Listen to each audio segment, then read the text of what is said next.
you like to do? Jensen I on. have retired. Oh. Yes. Tell me Yes. when. Oh, I haven't retired from this yet. Actually, in November, I retired. So I think we're.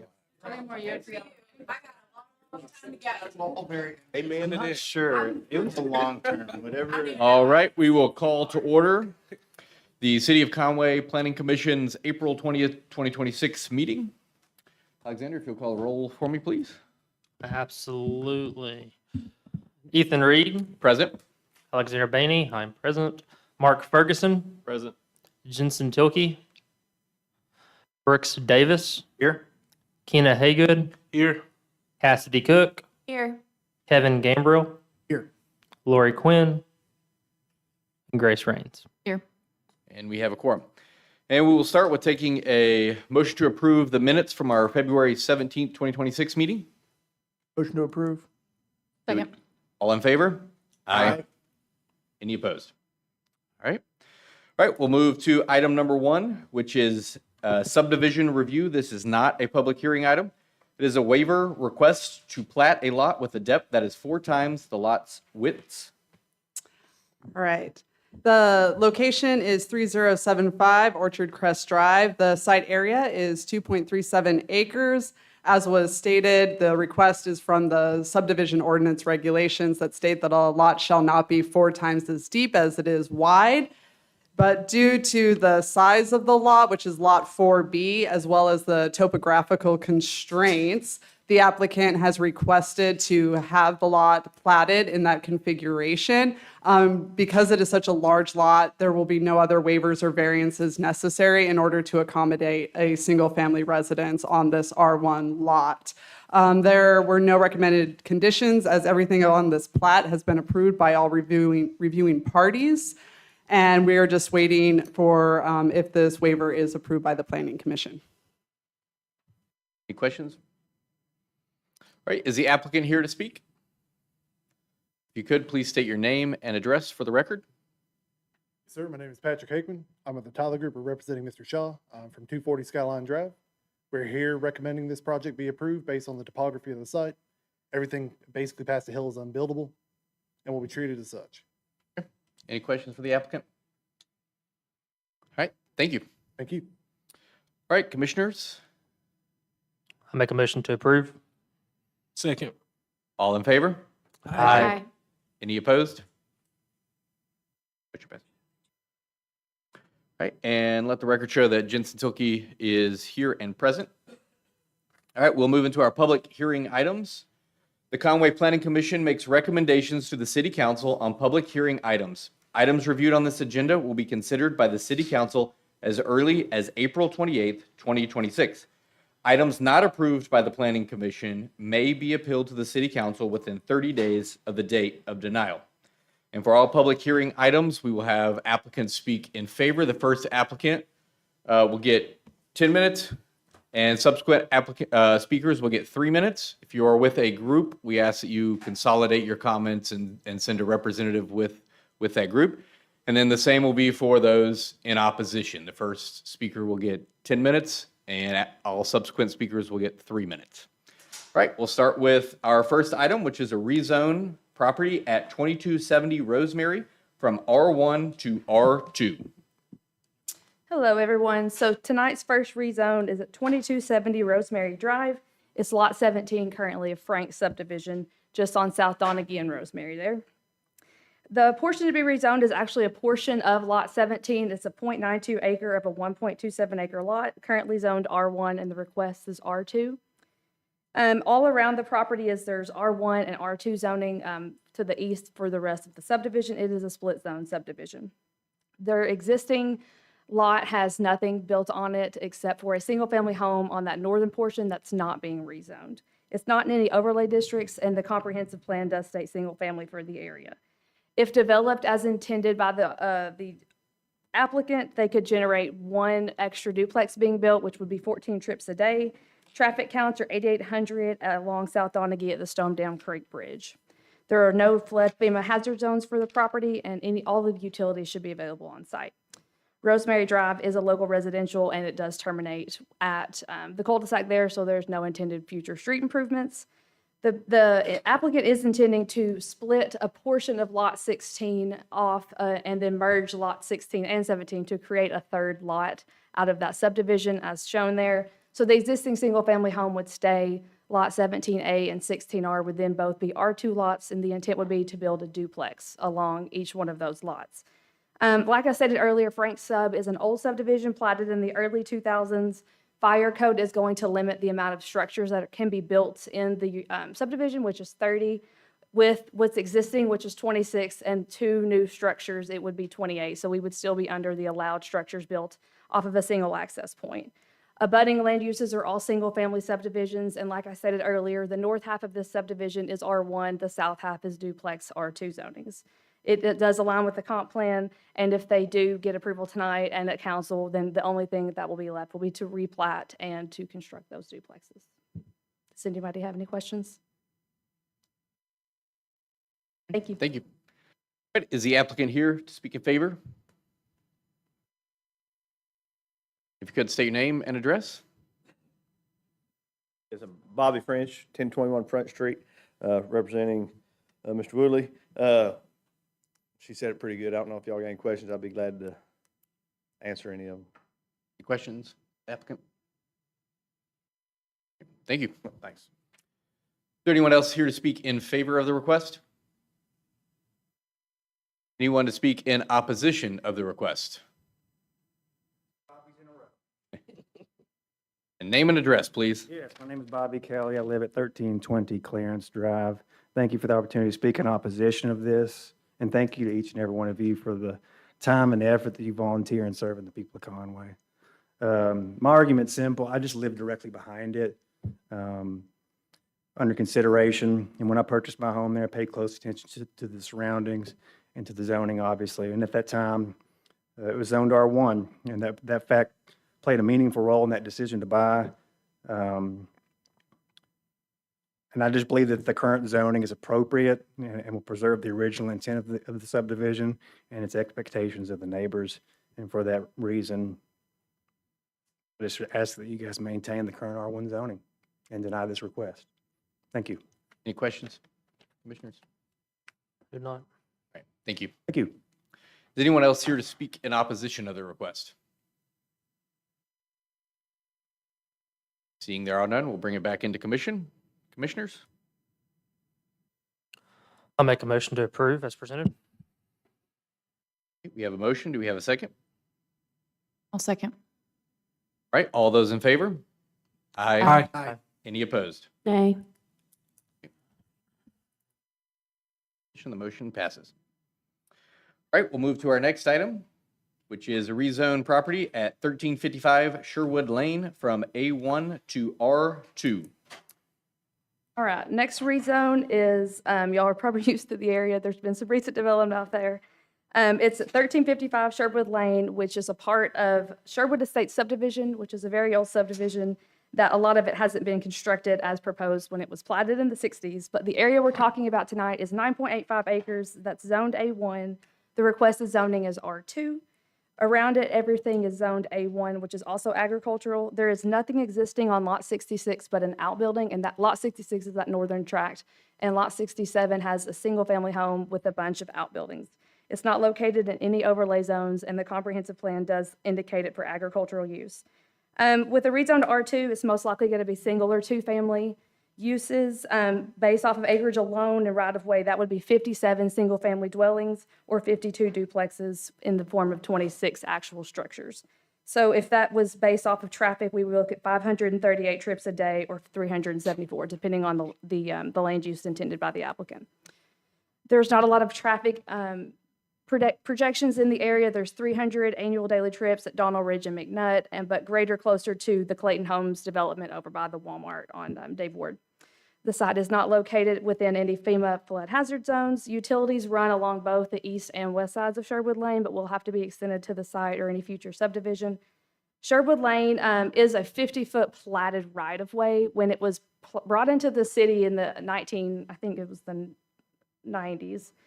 it was platted in the 60s, and the right-of-way was dedicated, but the streets were never constructed. So when we brought it into the city, we did not accept it as a city street. So any improvements that have been made in recent months and years have been at the cost of the developer, and that will continue with anybody who is developing along Sherwood Lane. And I did skip ahead a bit, so any extension for the subdivision along what you see Buckingham, it's actually Sherwood, will be at the cost of the developer, and any internal subdivisions will have to go through the subdivision review process as well. The last thing I have to say is you'll see a cul-de-sac stub out there. That was on the city council meeting last week to get that right-of-way closed. It will be split between the Summit Church development to the south and then this developer to the north, where they'll both use that land at their own use. But the request for R2 is most likely going to be for duplex construction, and that will have to go through subdivision review at a later date. Questions?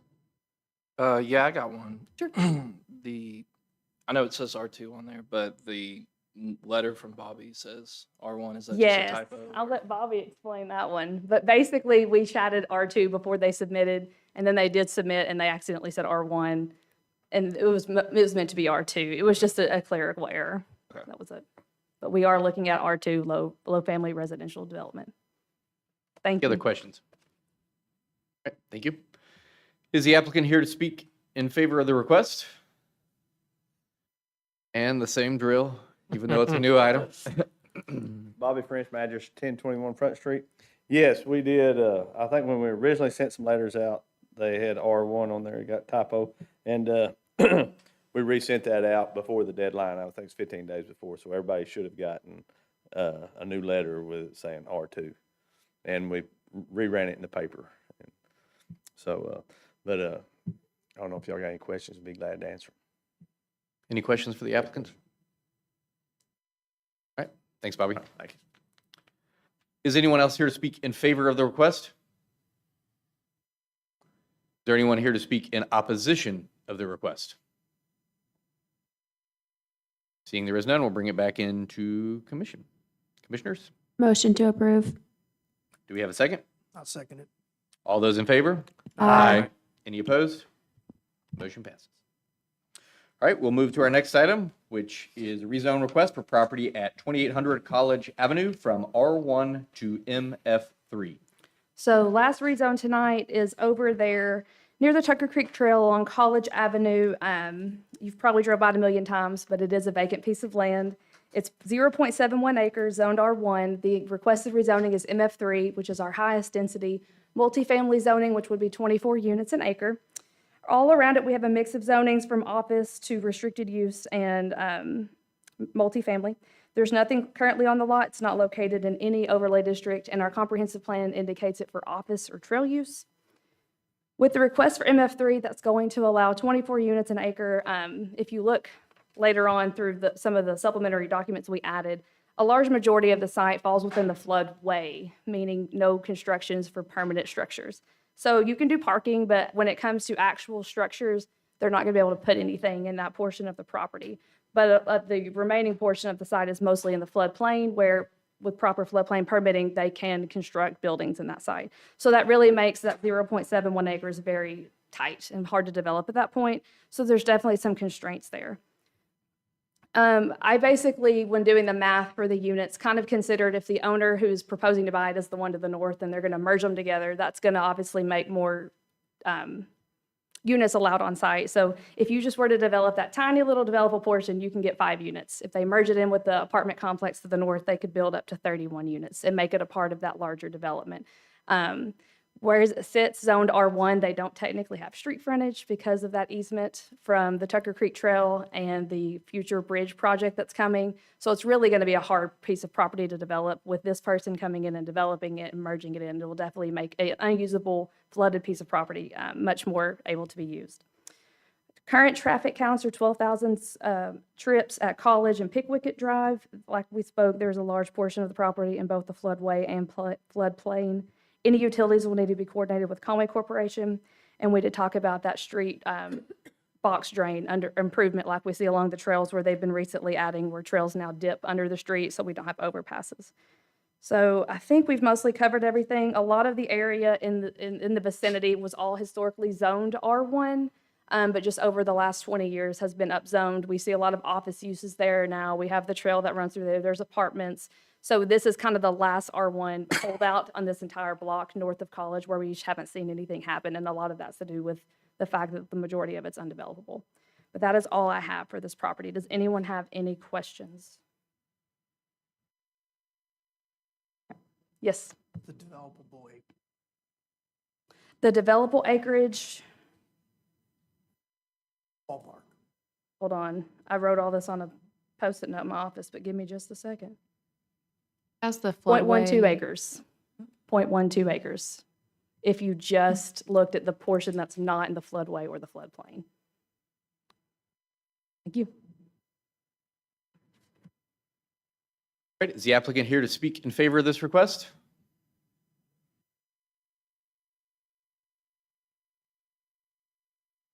Bobby French, 1021 Front Street, here for Trinity Development. Their intent is to incorporate into the apartments up to the north and, replat that all together. And just do similar to what the apartments are to the north is what they're wanting to do. Any questions for the applicant?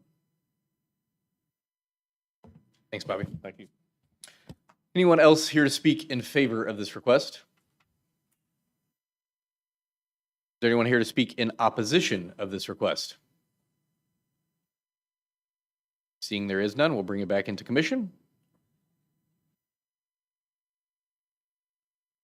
Motion to approve. Second. Motion and a second. All those in favor? Aye. Any opposed? All right, motion passes. All right, our next item is for a conditional use permit to allow religious activities in an A1 zoning district for property located at 2275 Victory Lane. All right, first conditional use permit tonight is for religious activities at 2275 Victory Lane. It is a 5-acre parcel of land that currently has a 1,200 square foot single-family home and an outbuilding. Everything surrounding the site is zoned A1. We do have catty corner to the northeast, some C2, which is a construction company, but everything else, the further you get down Victory, is very quiet, kind of pastoral, just a lot of farmland, minus the church across the street. It is a part of the overlay district for the Lower Ridge Corridor Study, which indicates this area in a large majority outside of the main pieces of land touching Lower Ridge Road is going to be agricultural or single family, which is what the comprehensive plan states as well.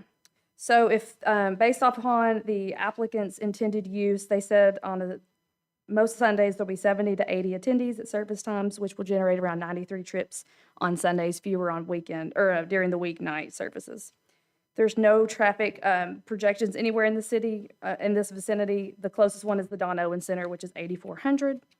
It's not located within any FEMA floodplains. It does appear that there is water and electricity running down the west side of Victory. There's no sewer on site, so they'll need to be aware of that, and any coordination will need to happen with Conway Corporation. Victory Lane is a 60-foot collector that terminates just south of this site. Any additional right-of-way via platting will have to be done at the time of site development review and platting. And there are no street improvements for Victory Lane at this time. So the intent for the owner or the applicant is for religious services for a church. The intent is to also take the existing single-family home and convert it to an office for the church on site. Religious activities is not allowed by right in A1, but it is with a conditional use permit. The area is very vacant to the north. We have another church with a conditional use permit to the east across Victory Lane. We have single-family residential behind this property to the west, and to the south is another single-family home. The religious activities, they would be able to fall under and do all of those uses permitted under that definition as the zoning code calls it out. And then basically, depending upon what they propose, their days and hours and the size of the structure, they should be a very minimal impact at the site for what they're proposing. But staff did write 7 conditions for the commission to read and review. If you have any questions, I'm more than happy to address them. Questions, commissioners? Thank you. Thank you. All right, is the applicant here to speak in favor of this request?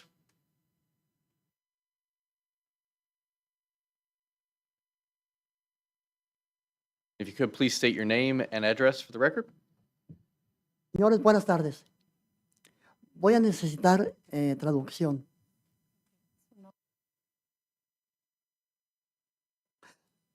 Mi nombre es David Fontes. Estamos ubicados en el 750 9 Avenue, aquí en Conway. Y como le decía, mi nombre es David Fontes, soy el pastor de la iglesia Hueleyana Roca de Salvación. Actualmente estamos ubicados en esa dirección anterior que le acabo de mencionar. Estamos solicitando la aprobación de un permiso de uso condicional para comenzar la construcción de un nuevo edificio para la iglesia en el 2275 Victory Line. En el año 2018, las fuertes inundaciones en Bigelow destruyeron nuestro edificio anterior. Desde entonces, nuestra congregación no ha tenido un lugar permanente para reunirnos y para adorar a Dios. Establecer una nueva instalación en esta ubicación finalmente brindaría a nuestros miembros un lugar estable y permanente. Nuestro plan es utilizar la casa existente en la propiedad como oficina de la iglesia, mientras que el resto del terreno se destinará a la construcción del nuevo edificio. He says, I will need an interpret. My name is Evelyn Solis. He's Pastor David Fontes. We currently at 759 Avenue. That's our current church building. Our church got flooded in 2018 in Bigelow, and since then we've been looking for a building, a permanent building to stay, and that's the reason that we submitted this conditional permit. Do you have any questions? Any questions for the applicant? And we have the address and everything. Good? Okay, thank you. Is there anyone else here to speak in favor of this request? Is there anyone to speak in opposition of this request? There being none, we'll bring it back into commission. Commissioners? A motion to approve. Second. Motion and a second. All of those in favor? Aye. Any opposed? The motion passes. All right, With conditions. Oh, I motion to approve with conditions. I'm sorry. correct. Thanks, Mark. All right, our next item is another conditional use permit to allow single-family residential use in O2 zoning district for property located at 1511 Caldwell Street. All right. So the applicant is requesting, the applicant's house is in the O2 Quiet Office District, which on a 0.13 acre property. It is surrounded, it's in a transitional area of the Asa P. Robinson Historic District where there's residential. It's basically transitioning from the C1 Central Business District into office, then to residential. And it's surrounded by O2 to the east and west. And then there's R2A to the north, as well as the southwest, and then the C1 to the north, and then a little bit further on the other side of Faulkner, C1 as well. This project has already gone through Historic District Commission for any improvements to the exterior, which was approved. And so if the commission votes to approve the conditional use permit, they will be able to then commence with any sort of construction. What the applicant would like to do is to utilize this current office space as a single-family residence, which is not allowed by right in the O2 Quiet Office District. And as a result, the projected impact would generate an estimate of 9 vehicle trips per day, which is actually less than if it was to commence use as an office, which would generate 13 vehicle trips per typical workday. It is not in any FEMA flood hazard area. If there's any sort of utilities that need to be either extended or upgraded, the applicant will need to coordinate with Conway Corp for that. Caldwell Street, it is on the southern side of Caldwell Street, is a minor arterial, and there are no current improvement plans known at this time by staff. The purpose of the O2 district is to provide conversion of older structures no longer useful, serviceable, or desirable in present use to office use. And in this instance, the applicant would actually like to revert it back to single-family use. And the applicant will remodel the inside of the residence to better accommodate this historic residential use. That's something to also bring up, is that it historically, as was noted in the Asa P. Robinson Historic District survey, it was a single-family residence. It's a 1923 bungalow, folk Victorian style structure. So they're just reverting something that was a house that then became an office, and now they would like to utilize it again as a single-family residence. So based upon the purpose of the O2 zoning district and the surrounding structures and uses on this area of Caldwell, single-family use in this location does seem compatible with the area. And should the commission vote to approve the conditional use permit, there are 4 standard conditions for consideration, and I'm available for any questions. Commissioners, any questions? All right, thank you. Is the applicant here to speak in favor of the request? If you could, please state your name and address for the record. JT Dixon, 1200 Covington Way, apartment 708. We're just seeking to get a conditional use permit for this property. The goal is to just revert it back to its original structure and use.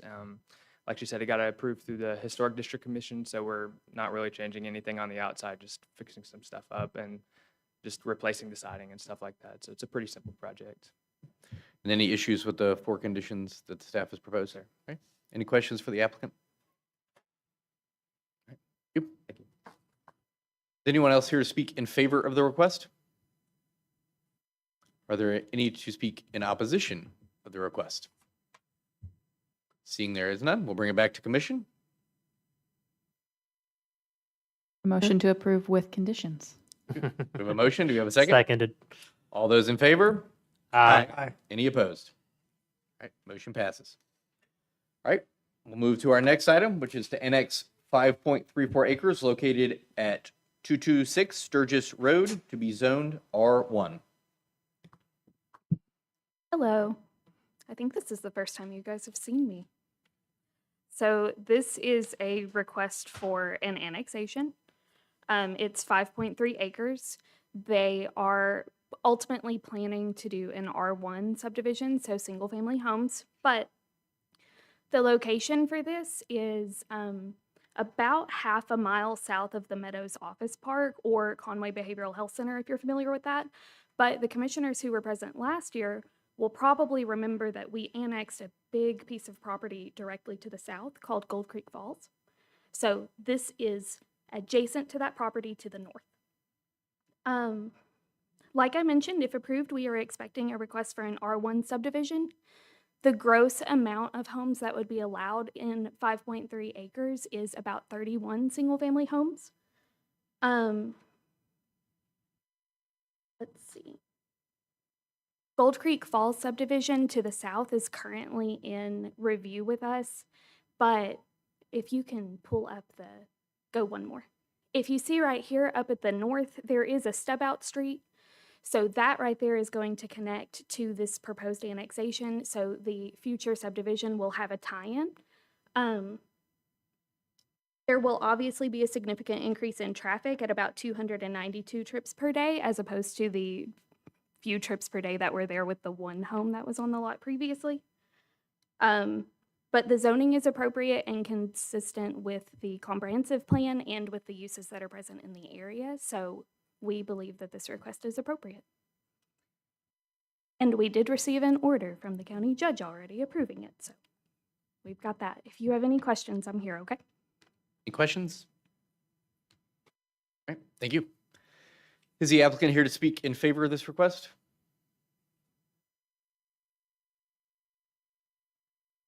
Patrick Aikman, here on behalf of the Tyler Group, 240 Skyline Drive. I think you covered it quite well. Does anyone have any questions? Questions for the applicant? All right, thank you. Thank you. Is there anyone else to speak in favor of this request? Is there anyone to speak in opposition of this request? Seeing there is none, we'll bring it back into commission. Make a motion to approve. Second. Motion and a second. All those in favor? Aye. Aye. Any opposed? Motion passes. All right, and that brings us to our next item, which is a PUD major modification denial appeal for property located at the Fountain Blue Phase 2 development. Good evening, Commissioners. So I know that we've thrown a lot of information at you on this thing. Half of our report is dedicated to this one thing.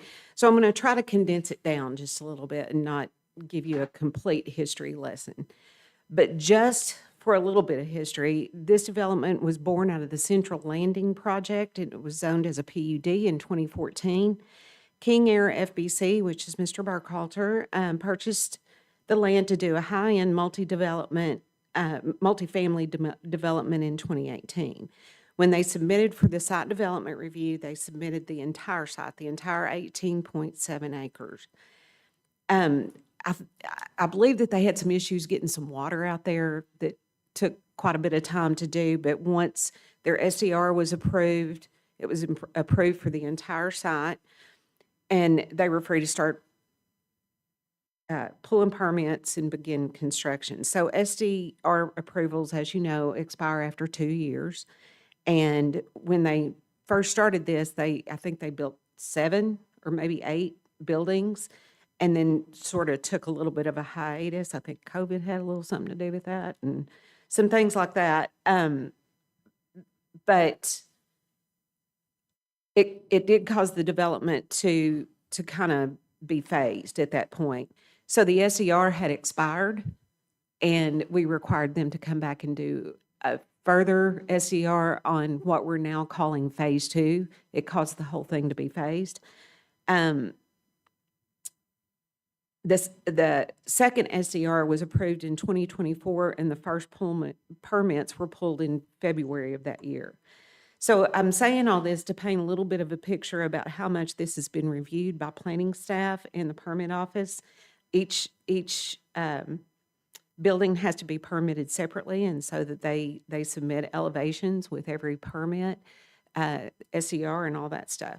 So additionally, in phase 1, they requested a modification due to the height of the building. They wanted, I believe it was 50 foot instead of 35, which is what our code calls for. They were granted that modification. And so in phase 2, they had to request it again. And it was granted, but in that modification request, it said these buildings were designed to match phase 1 of this project, which has already been constructed. That was in their request. That modification was granted, and I don't think any other modifications have been requested. So during construction, inspectors are called out to do a foundation, a rough out plumbing, rough out electricity, and then they're not called back until finals. What we call finals were called. So several weeks ago, the applicant requested a temporary certificate of occupancy. So planning, we went to do our finals and found that the applicant had used a different material than what were agreed upon throughout the process. Staff contacted them and advised that we could not issue a TCO due to it not meeting the design specifications that were submitted on any of the facades. The applicant submitted for a post-SER review, so they sent in as-built, and we looked at it, and due to vast difference, we told them that they were going to have to ask for a modification, that we could not look at the SDR until a modification had been done. So they sent in a request to do a modification to change the entire design. Go back to that first one. So that's what's built right now, and you can see that there's ornate railings. The doors are quite ornate. Of course, the whole thing's brick, the sconces. And so quite a bit of time had passed between phase 1 and phase 2. This brick was no longer available. They sent a letter in, which you have a copy of it, stating that this brick was not available, and due to tariffs that were imposed on building materials, it was cost prohibitive, basically, to get this same railing, those sconces, all that sort of thing. So they made a decision to go a different way. Now, bear in mind, this is the same development. There's no delineation between phase 1 and phase 2. There's one entrance and one exit. They both use the same recreation facilities, office, all of that stuff.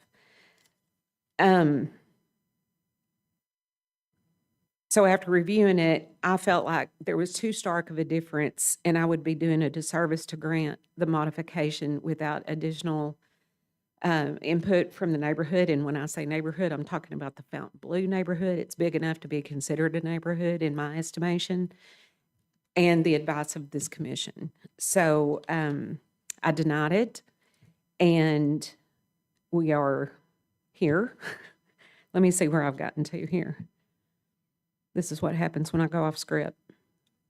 So I told you that, yeah, what concerned me was not only did they go ahead and construct it without getting any input from anybody, but it didn't even match what they had submitted for SDR and on every permit. I felt like they could have, I get that materials are no longer available, but I felt like they could come up with something a little more cohesive, a little more complementary to phase one. And at this point, I haven't seen anything that they haven't come to me with anything. I believe they've got some visuals here for you tonight.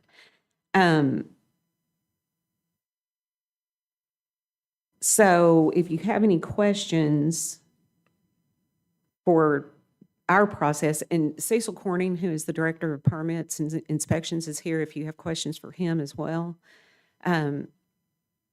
I'll be happy to answer them. Was an amendment ever made to the permit?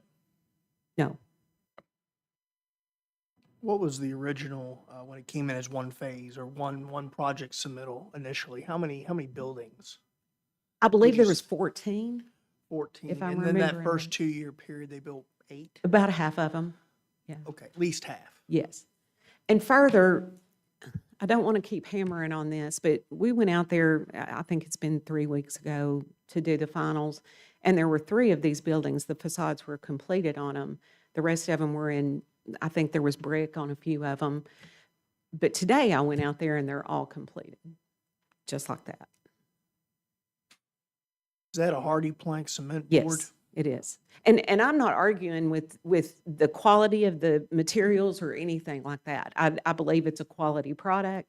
I don't doubt that in the least. The only thing that I had issue with is just the stark difference in the aesthetics. So it seems like you guys had quite a bit of discussion since the 3 weeks ago when you guys went out and did quite a big back along as you guys were having that discussion.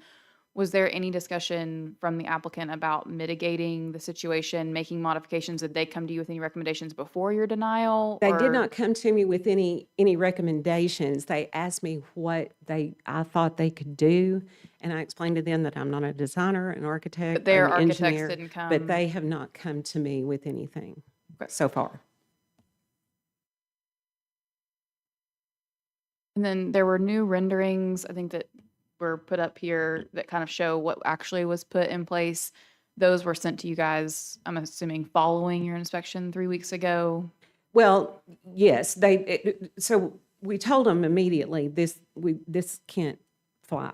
This Yeah. can't work. So what they did was they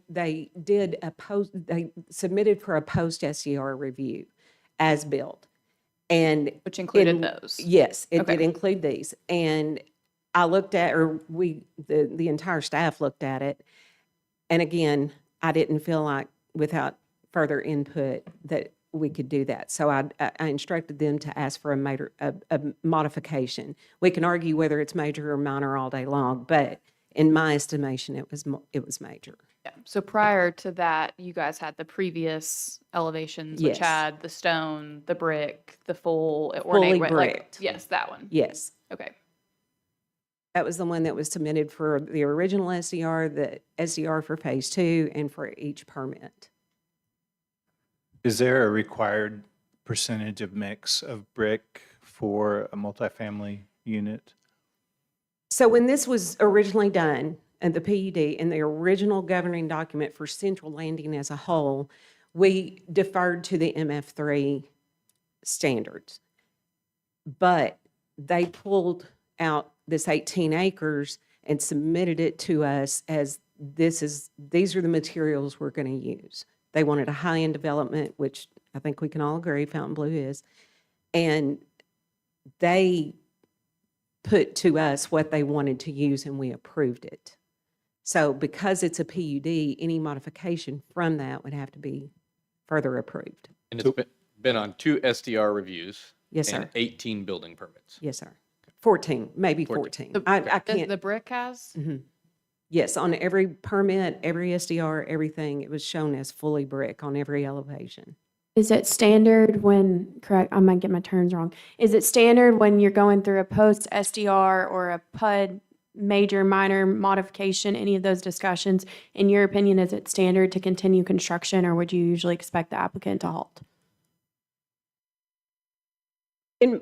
For me personally, no, I wouldn't because I'm just throwing good money after bad. That would be my take on it. I'm not the developer though, so. So, to Mr. Davis's point about percentages of brick, now this is, I'm assuming, part of a pattern book or something that the applicant had submitted as part of that PUD Yes, overlay. these are the exact elevations that they used. And we didn't dictate the color of brick. We didn't dictate the colors of anything, just that it was fully brick.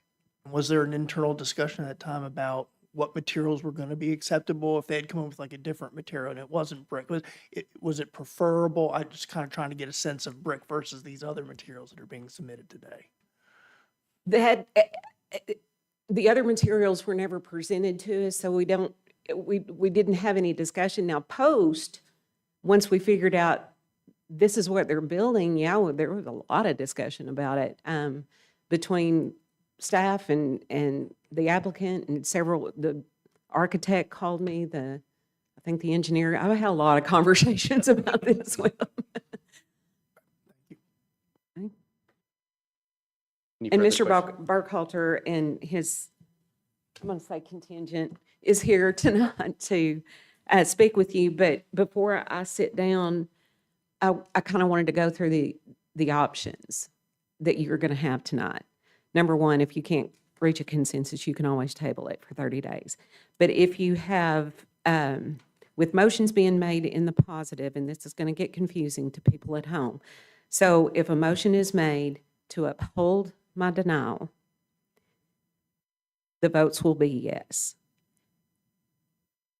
You have the ability to impose conditions on this because it is a PUD.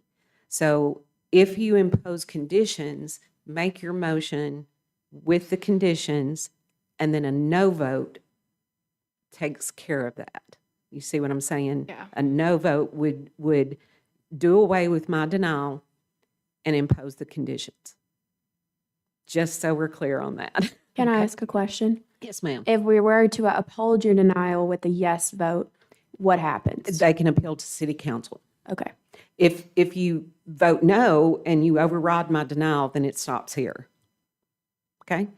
One more question. Any questions about Yes. that? Yes. In the last 10 years, has there been a similar situation with a multifamily unit in Conway? Gosh, you're relying on my memory. To your knowledge. That's iffy at best, but I can't think of one on a multifamily unit. Now, we can argue what the neighborhood is, and there is another development called the Hudson that is part of the Central Landing PUD as a whole, and they look very similar to this. I don't know that the quality of material is the same, or if it's, I don't know. And some people could argue it doesn't change the character, but in my estimation, again, there was some decisions that I had to make and interpret the way I saw it. And I was looking at Fountain Blue as a whole, as a neighborhood. Is the Hudson in the same gated area? No. No. There's one way into Fountain Blue and one way out. It's a gated. It's the one across But the street. 'Cause it's I drove over there. across, It's the yeah, one it's across the further street. on Okay, down 6th Street. so it's not in the same gated. No. Okay. There's a street between, I think she's going to pull it up. And Yeah, it's the that, one. all of that over there to the Okay. right is the Hudson. Yep. I remember seeing that. Any other Anything else? questions for staff? One other question. So you said that the other option, so confirm, deny, or table it for 30 days. I know we've said when we go into the commission that we have to vote one way, that we can vote to table it. You can once vote we to go table into it. You commission. can have discussions. You can discuss, and if you can come up with the conditions that you're all happy with, then I would make the motion with the conditions. Before you make any motions, though, if you're going to table it, you can discuss, but you need to vote to table it before any motions are made. Once a motion is made, you need to vote. And we won't be able to close public comment, because once we close public comment into commission, we have to vote. Right? And that- Either to table or Yeah. up or down. Right. I just want to make sure I mean, you we all can- know the rules of the game. Really, it's up to you. If you've got points of clarification that you need, you're welcome to ask. Are after there that. conditions that the plan department has thought about or reviewed? Like I said, I'm not a developer, I'm not an engineer, and I'm not an architect. So Be based on what they present to us tonight would be your that recommendation. I'm anxious to see. Okay. Okay. Have you seen? No. So they didn't bring it to you prior to tonight? No. Okay. Any other questions for staff? If we choose to table it for 30 days, they bring you options. You change your mind that it's not a major Well, modification at that point. I don't think I can change my mind. You guys are, it's in your hands Stuck now. with us. You're It can't gonna, go back to you. We're past either that. way, you're gonna have to make They a would have had to do decision. that prior to your denial, basically, for. And it's going to be a modification regardless. So Right. We Okay. have to make it. Yeah.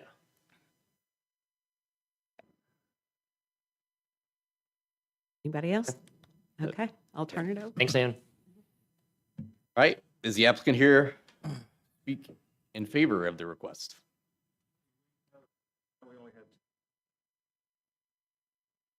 We had the architect wants to speak, and my wife has a couple letters from residents she'd like to read. And to clear the record, we've only built 6 buildings. You had a good question. So before you speak, you have to state name and address.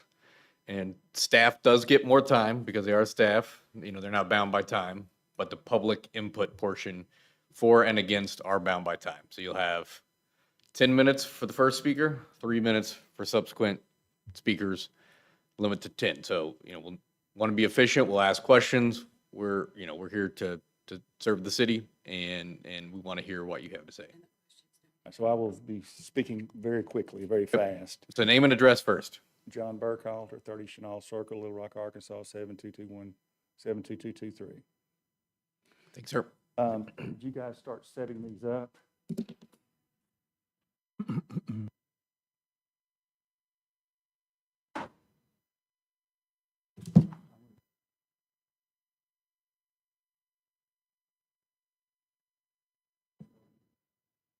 Mr. Barcalter, we'll not start your time until Yeah, you go ahead and get You set guys up. get We'll- settled. Yep. Time starts. I would like to say there's only 6 buildings built, not 8. And I have tried to reach Ann for about a week with these suggestions and have had no call back.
put those on each side of the podium. See them? Welcome to do. Yeah, on either side of the podium so the commissioners. Pardon? Okay, whatever how you want to do it. That podium gets in the way of people seeing. They may have to get up and.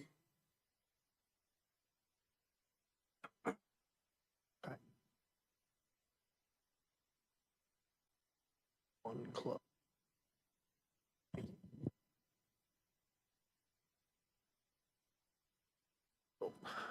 Six bill.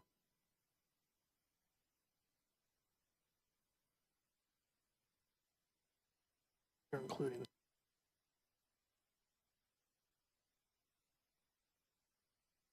Metal.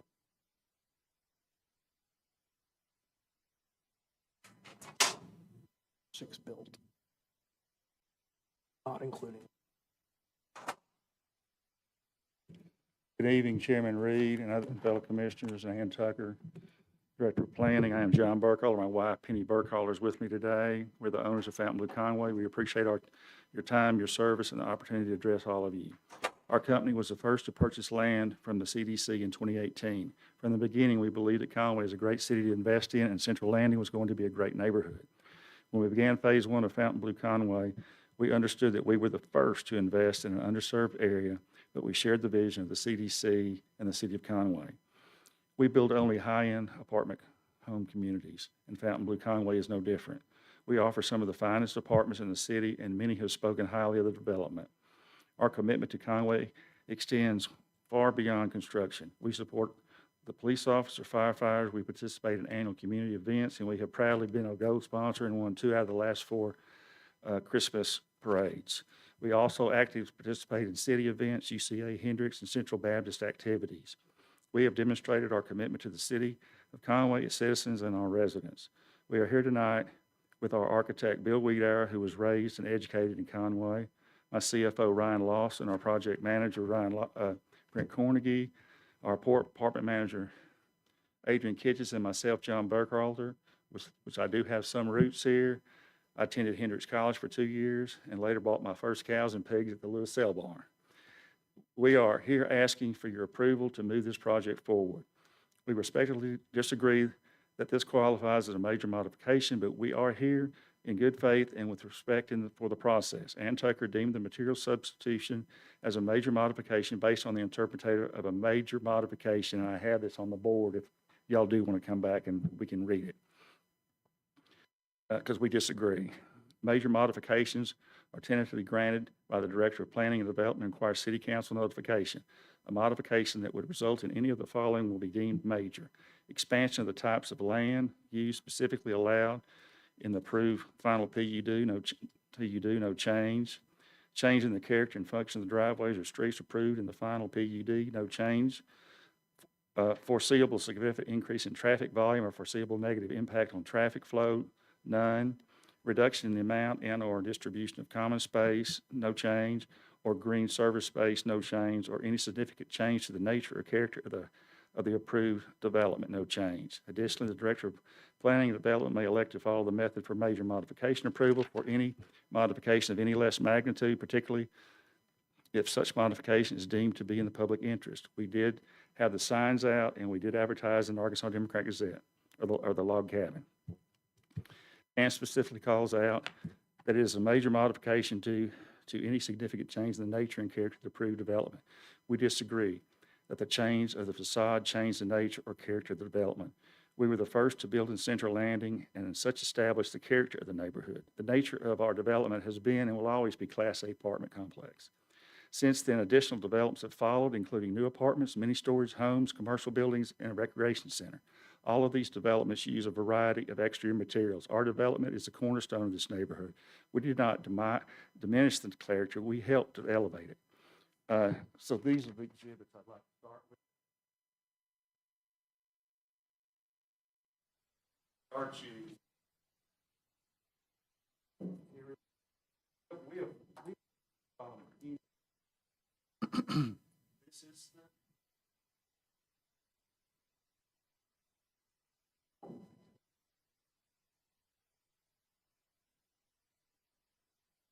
This is the brick, our brick.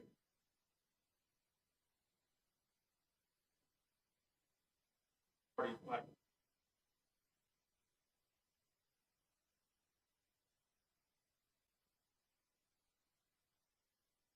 Hudson.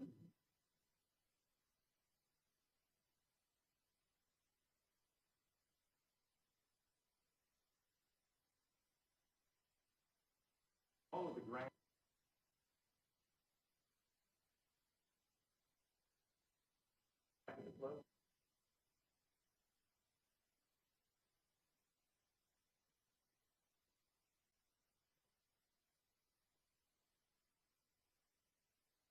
I make an oil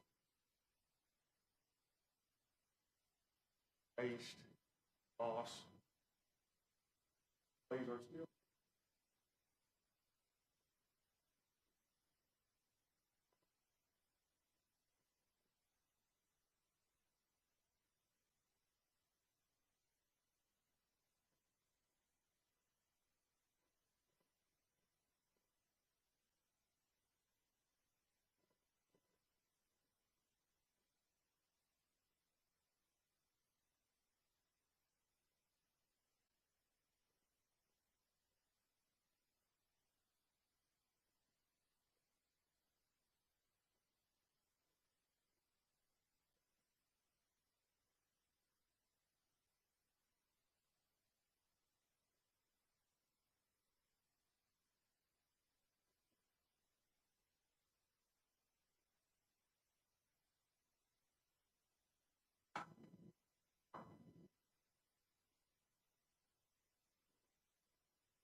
Also, new houses been built with basically different colors and bricks.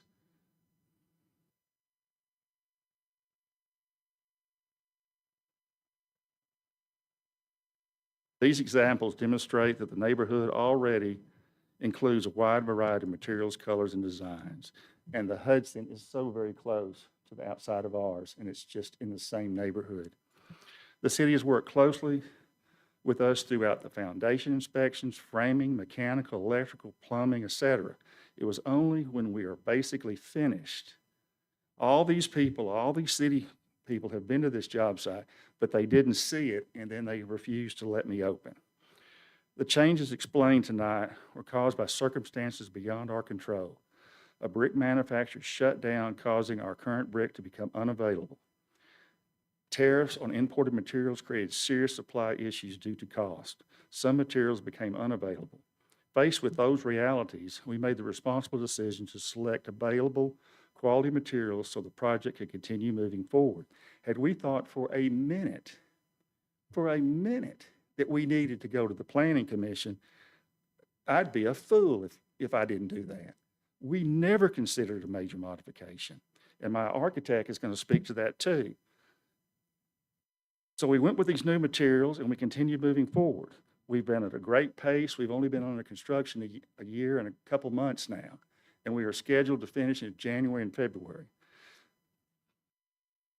Had we thought this was a major modification, we would have contacted the planning department prior for approval, but based on what we believe as engineers and architects, the definition of a major modification and the materials already in use in the neighborhood. We are not just the neighborhood, we are one development. There's 400 and something acres, and when Jamie Gates first came to me, they had a Dillard's shown. They had all these other projects shown, and those didn't come about, but everything is coming together, you know, even. Sir, will you stay at the mic so that everybody at home can hear you? I just want to make sure that everybody, not just us in the room, can hear you. This also is our neighbor, and we have no problem with this.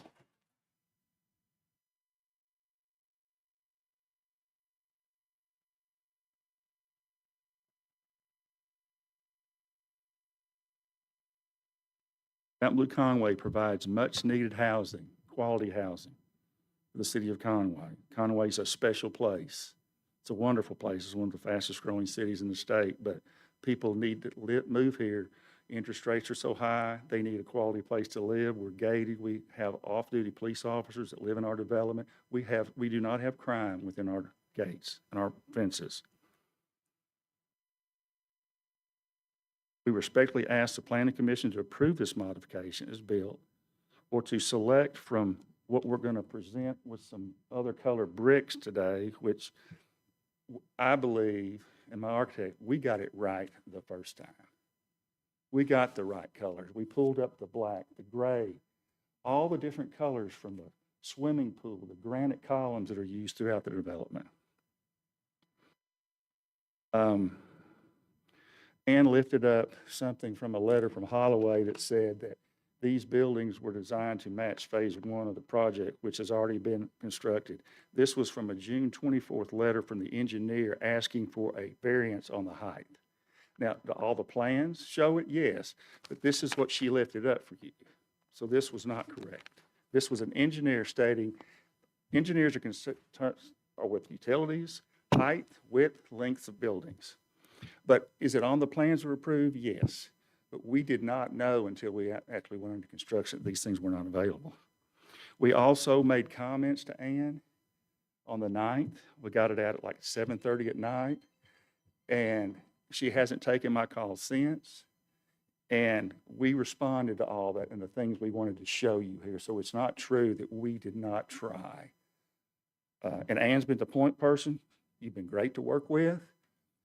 You have an opinion. Everybody in this room has an opinion. And that is going to be your 10 minutes.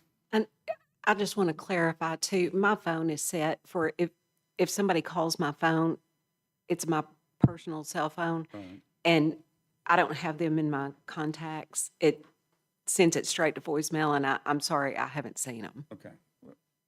I have everybody else, I think, in I my understand, city and phone. I should get yours. and And so- she has been a delight to work with. But trying to figure out what you guys want or someone else wants, we still don't know what anybody wants. We did the best we can, and it is beautiful and wonderful. And we've got over 30 leases and applications here today. You want to hold those up, Adrian? We have people ready to move in.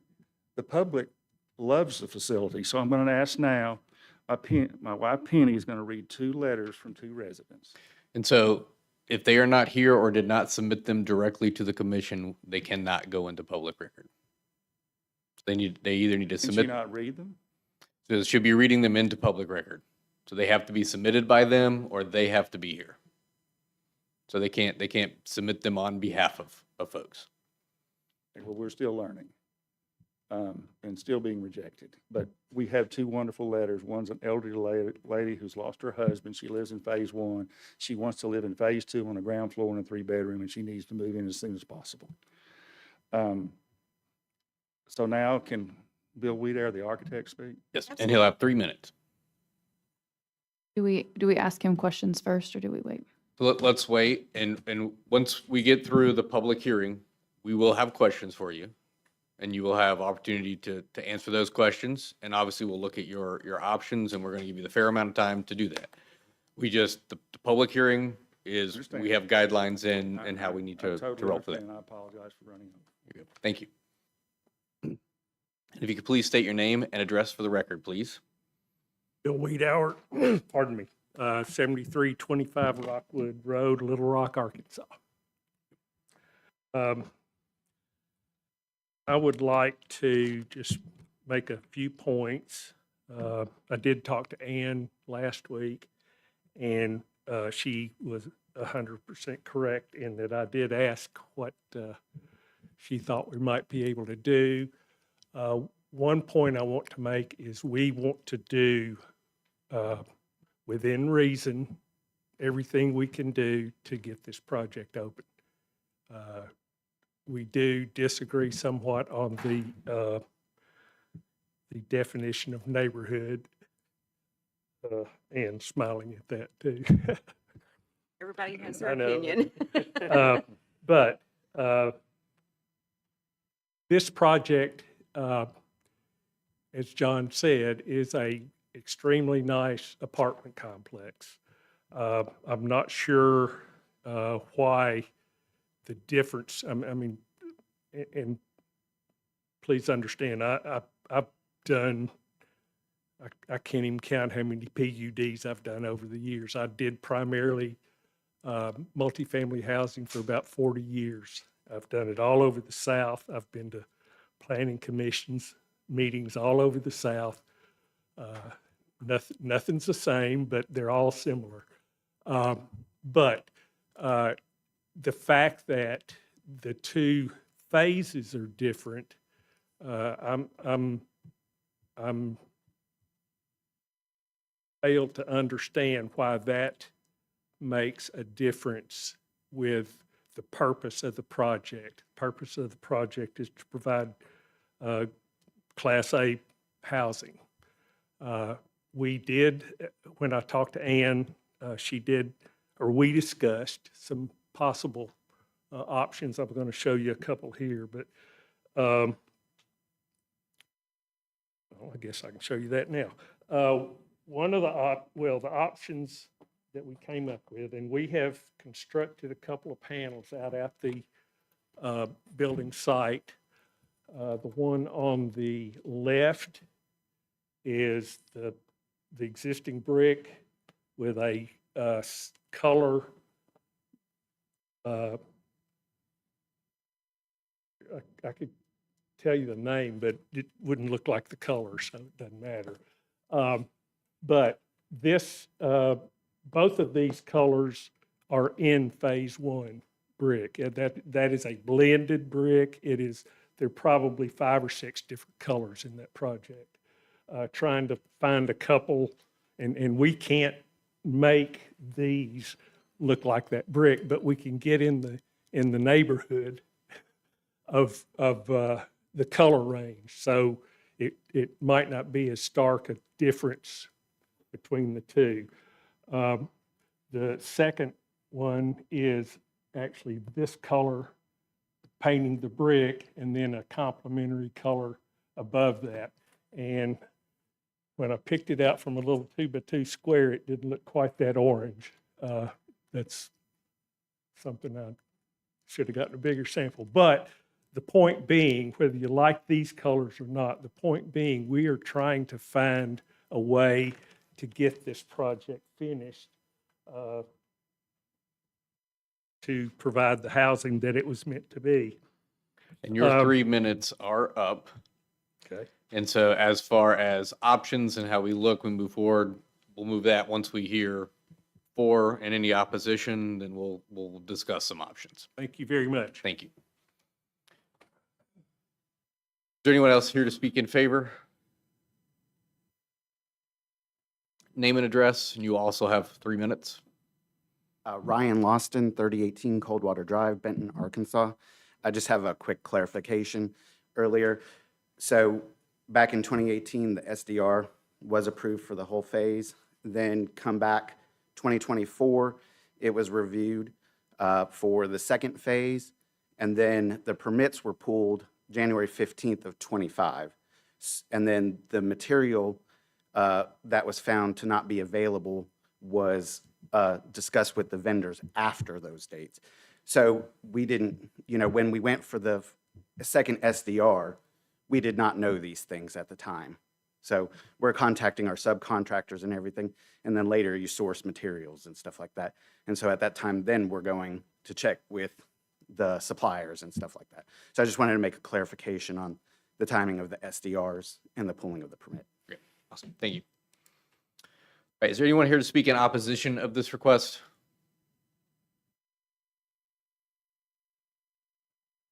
And so we'll have some questions for you, and we're going to talk through some options. I do want to ask our permits department, if this were not in a PUD and this were just built on a regular piece of property and commercial building did not use the materials in their plans, what would be your process? Would you make them pull the materials off and replace them with what's approved? Well, first you need to understand that primarily what we look at in permits is your MEP, electrical, plumbing. Outside facade, that is decided by someone else, but I have to admit, it's not exactly what was originally proposed, but it was, as me going on the site as often as I do, and I've been there many times, both doing electrical and mechanical. Could I have said something to them? No, because I wasn't aware that it was to be anything different than the finished product. Now, not seeing the design structure of what it was supposed to look like is the reason why. I knew that it was different than the phase one finished product. It was a lot different until it was brought to my attention. I didn't have a problem, should I say, with the looks, structures of what was presented or what was being built. But it's obvious that it's different. But same size buildings, same structure, same size. It didn't enlarge, it didn't spread out. That all stayed the same. It's just the facade, the initial looks of it. As you can see, the first floor is brick, and it doesn't go any further up. That's the obvious change. But that didn't really answer your question. I tried to give you of how I would answer the question, because you were asking me pretty much a direct, what would I do? Well, I may not be the best person to answer the question, but as an observer, permitting, it's not what was permitted, but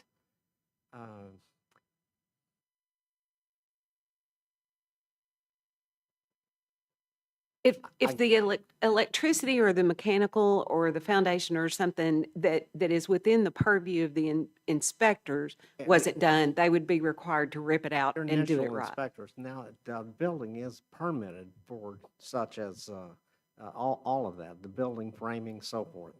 That didn't change. There was nothing to alert us that there was a change until the outside started coming up. But even then, I did not know to say anything to anyone. Right, that's what I'm saying. The elevations are on the permit, but that's not what these guys pull when they go out there to inspect. They're pulling up the mechanical plans and the electrical plans, that kind of thing. They're not pulling up the facades on the permit. They do it all on their iPads, and they're looking at what they're supposed to look at. So in the building final inspections, Yes. permits department is not looking at the building exterior at all. That's all up to the planning. Is that my understanding? That's probably an accurate assessment. Now, we will be looking at the outside of the building, if it's leaning or something. That is our biggest concern, if it's constructed correctly. The footing, foundation, framing, so forth. And we see primarily that when we're inside.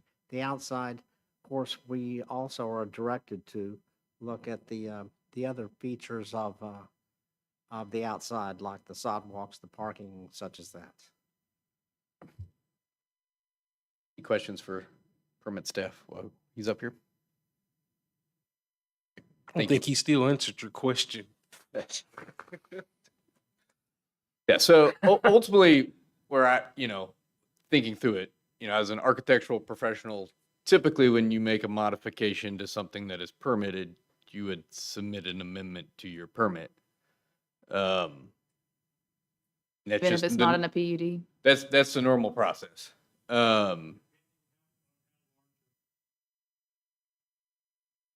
I mean, the whole facade of multiple buildings are changing. That's a pretty large change. And so I don't think any of us disagree with the fact these are constructed well. I don't think we disagree with that. Yeah, I was going to ask Ann, we have a definition of what a major modification is in the code at all, or are you Yes, we do. You're having to interpret, or we actually have a?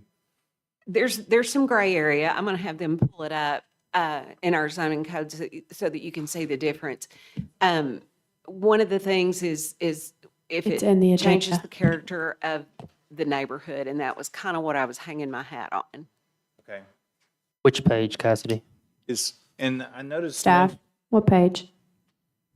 I noticed Sorry. mention of a minor modification as well. So do we also have a definition of a minor modification? Yes, in our zoning code, and I think it's in this report. You know what page? In the What?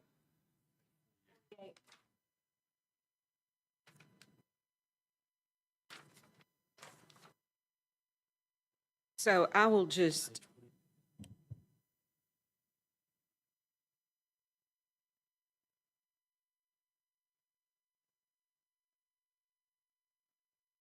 if you're online, 48 by the page numbers, just for clarification.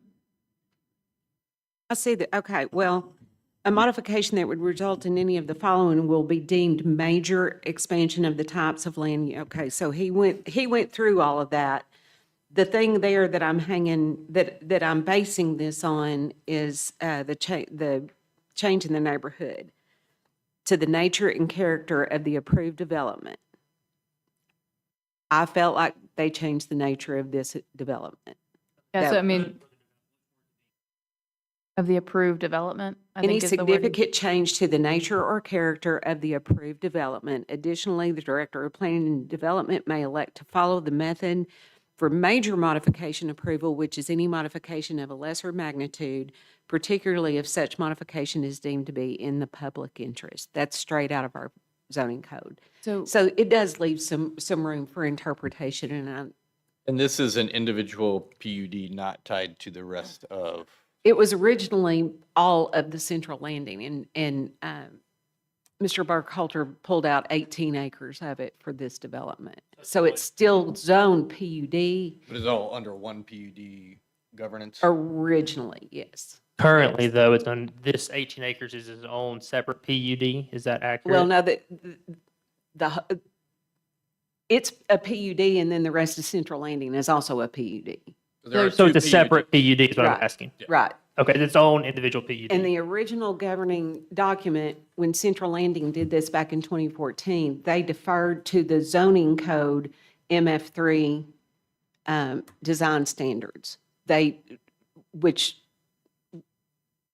these meet the materials for the design standards for sure, but in a PUD, you spell it out. You say exactly what it is, and everything that was submitted was fully brick. So to make it clear as mud, what we have here is in the zoning code, it says any significant change to the nature or character of the approved development would be considered a major modification. Yes. We have a development that is its own development. It's a PUD in it on itself in its Mhm. own. So if anything in that PUD was changed significantly, a significant change to the nature or character of that approved development, it would need to be considered a major modification, and it would have to yes. go back. So that's If what we're deciding right now. Is If that I had decided that it was a minor modification and approved it, then I would have only had to have notified, I could have done it administratively, notified city council, and they would have had 5 days to refute it. Other than that, it would have gone. But a major modification has to go through this process. because I think I appreciate all of the content, like the examples and the comments and things like that. I think we get a little bit in the mud when we start talking about love for Conway, other developments around it. I recognize all those, but I think for us to make decisions on this, we have to go by the code, what the code says and what we're working with within a PUD. And so I just want to make sure we stay clear and on point with what the decision that we're trying to make is and what the challenge is here around a major modification. So, because I think it can get really gray really quickly, and I would like to keep it a little more black and white. And if this were done prior to constructing these buildings, we would have had to come to a public hearing, correct? To make the major modification? Yes. So we'd be in this forum? Ultimately? Yes. But I think to your point, Ms. Raines, is that, you have quantities, right? You have the development, you have a frame to work within. It's neighborhood can be subjective, but it does say the project. It does say the development. So you do have some constraints to make decisions on. And this development is its own PUD, so it's clearly defined what the development is. The code defines that it's a development and it's any significant change to the nature or character. So that's what we're dealing with. And I mean, not that this has anything to do with Fountain Blue, but the Hudson is also a PUD. And they came to us with the specifications that met MF3 in the zoning code. They told us how they wanted to build them. There was nothing that prohibited them from building them like that, as long as they were using the materials and the percentages that aligned with MF3, and they did. And So, we approved. Realistically, if we were to uphold the denial and they cannot get the materials, they would have to come back and present for a major modification, correct? If you upheld the denial, yes, they would have to figure something out. They would to be able to go to present. city Yeah. council, right? If we did not, Well, yeah, if you, gosh, I'm we gonna uphold- get my words mixed up if we here. uphold the denial, If you uphold the denial, they can go to city council Correct. without making any changes at all and present to them and see what they have to say about it. But ultimately, they can't get the exact material per the letters we've received, right? Yeah. Right. I haven't fact checked it, but assuming that is true, they have to go some other route, which normally would be a close color match, bricked all the way up. Or even just something that blends, yeah. They would either have to brick all the way up, or they would have to somehow pick out some colors that blend well with. so you're saying paint like he presented. That's up to y'all at this point. Well, the original PUD that was submitted with the 6 or 7, I think it was 6 buildings that are actually the residential buildings, right? Not the clubhouse, but those are cladded on all 4 sides with a certain style of brick. So from that standpoint, that's the proved materials. It's not just brick versus a veneer. It's Right. the color, it's the texture, it's a lot of those other nuanceical sort of things. It's already sort of set the precedent. Well, I think there's also faux stone around the bottom when I drove by, there's faux stone around all of the original built phase ones as well at the very bottom that matches all the way around. So it's like you've got faux stone and it's bricked all the way up with the different sconces and all of the things. And then, so this development has no faux stone, different brick, and the siding on top. So you've cement. got lots of, Hey, would you come forward so we can, the folks at home, we just want to make sure you have mic. Thank you. Thank you, Cecil. The original Phase 1 has hardy siding inside the breezeways. I Okay. don't know that the picture shows that, but it does. Well, yeah, you can see it right there. We don't consider the inside of the breezeways a facade, though. Yeah, We're looking at he four. was talking about the different Yeah. materials used on Phase 1, and that was on Phase 1. So back to my original question for permits Yes, sir. is, if you're looking at a facade in a non-PUD commercial development and they did not use the approved permitted materials, what would be your plan of action? This. Because I'm going to stop short of saying, Mr. Barkhalter, rip all that stuff off and re-brick it all. Just because economically that's a hard pill to swallow. So again, this is why I came through this process.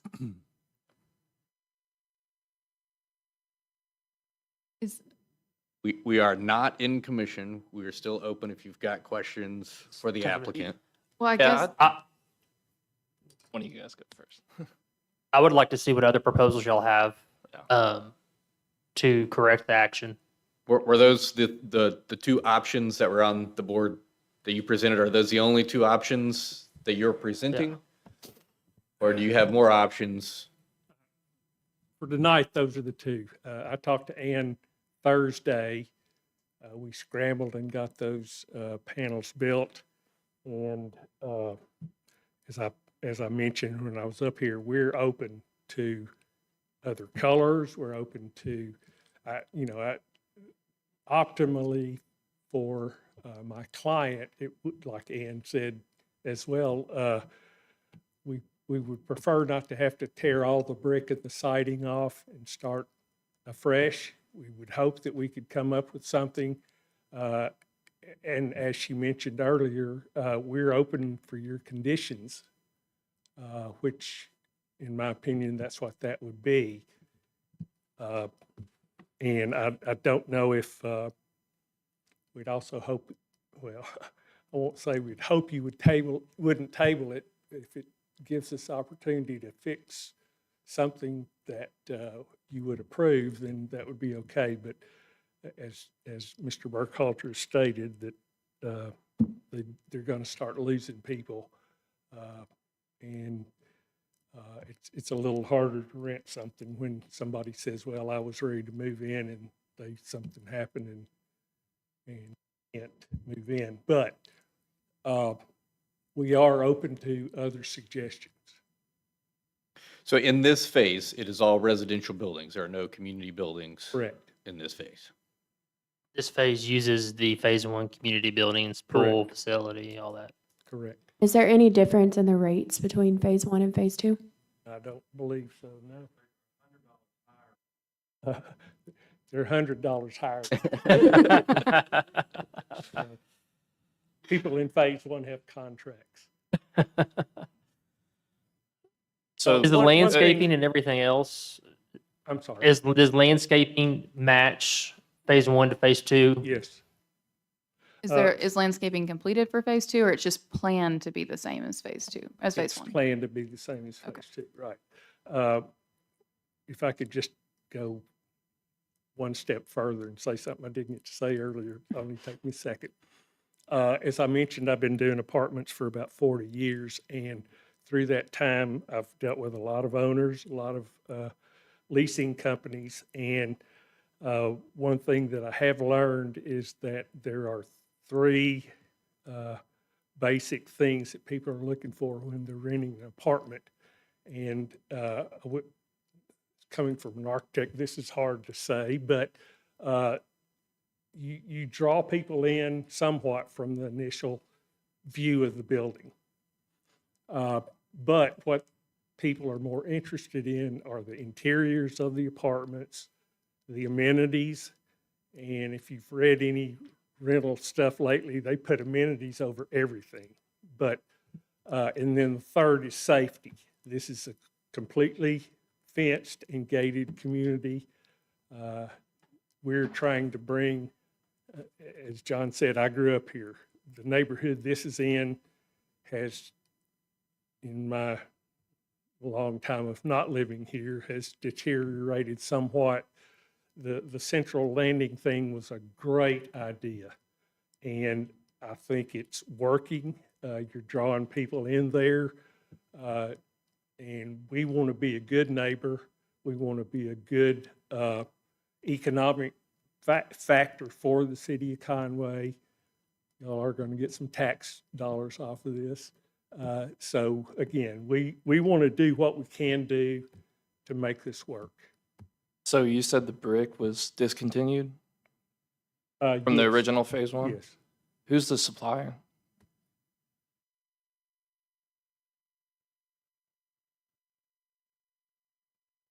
Our brick from the Corbett family, I used to work for them 35 years ago, mixing mud and cleaning brick. ABC Block is our supplier. The brick comes out of Texas, and the plant is no longer in existence, no longer making this brick anymore. Is there a reason that you guys didn't brick all the way up to keep the same material as what was in the original plans? That's a good question. I'm a professional engineer, and I've designed apartment complex from the civil side and the structural side, where Bill designs them from the architectural side, is that when you go with height with two different bricks right up against one another, Mr. Burkhalter, if you can get somebody else to do that so that you can continue. Oh, okay. Well, everybody at home is trying to hear you. I'm getting texts from people. So this is the mini storage, which is within 40 feet of us. And they use multiple colors, and they only went up one level. Typically, if you went up 3 floors with a competing brick, it would look terrible.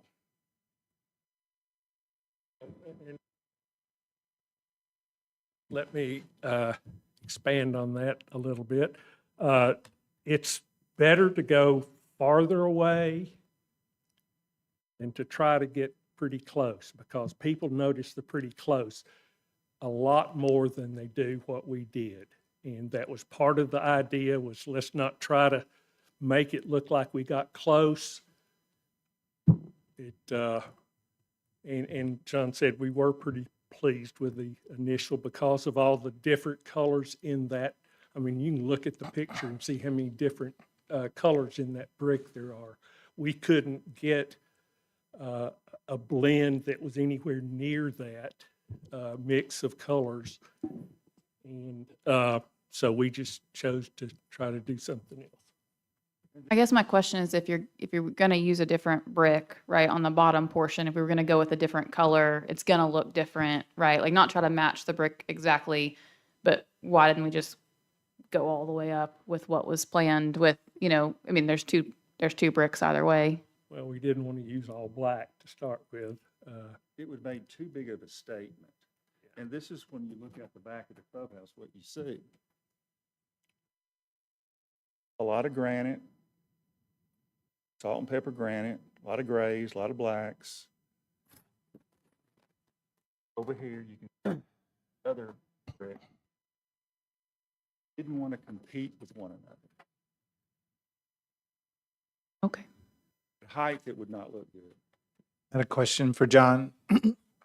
Do you have a preference how this is resolved with regard to whether this planning commission comes up with an alternative, or would you prefer for the city council to get involved? Do you have a preference at this point in time in how to best resolve the situation?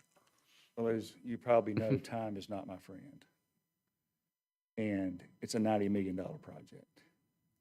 And Ann told me about a week and a half ago with Ryan Lawson and Brent Cornigo on the phone that you will come to this commission, you will lose, and you will go to the city council and they'll give it to you. Do y'all table it? I don't, unless we're really trying to get somewhere. And then I know if I go to the city council, it's final. I've never had the death sentence in my life. I don't know what to do with a project of this magnitude, which is the highest quality. We didn't show you the interiors, but it's amazing what we do. And phase 2 is $100 higher because it is amazing. People have less furniture today. And so we did a lot more built-in cabinets. We did more special things. I'm not a guy that knows what cheap means. I didn't grow up with a lot. But I know quality, and I know how to build quality. And we would have never done it. If we knew we were going to end up here, we would have done this months ago. My architect and I disagree that it's a major mod.